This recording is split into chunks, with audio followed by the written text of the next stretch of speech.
ఇది భయంకరమైన దోపిడీ కాదా? క్యాపిటల్గా అమరావతి రియాలిటీ సంగతి పక్కన పెడితే, ఒక నిమిషం క్యాపిటల్గా అమరావతి రియాలిటీని కాస్త పక్కన పెడితే, దేశంలో అతిపెద్ద స్కామ్కు, కరప్షన్కు చంద్రబాబు నిజంగా క్యాపిటల్ చేసినాడు.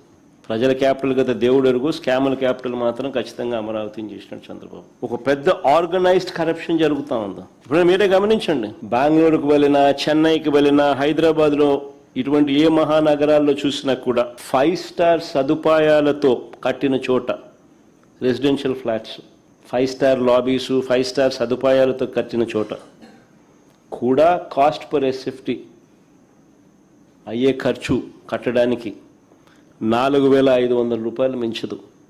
కానీ ఇక్కడ మాత్రం, అమరావతిలో మాత్రం 11,000 నుంచి 14,000 రూపాయలు చూపుతా ఉన్నారు.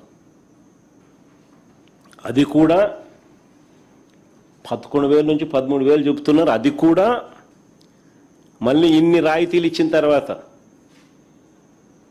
ఇన్ని మినహాయింపులు ఇచ్చిన తర్వాత. ఏమేమి మినహాయింపులు? జిఎస్టీ లేదు, ఇసుక ఫ్రీ, కరెంటు ఛార్జీలు రాయితీ, జిఎస్టీ మినహాయింపు, సీనరేజ్ మినహాయింపు, ఎన్ఏసీ మినహాయింపు, ఇవన్నీ మళ్ళా కలుపుకొని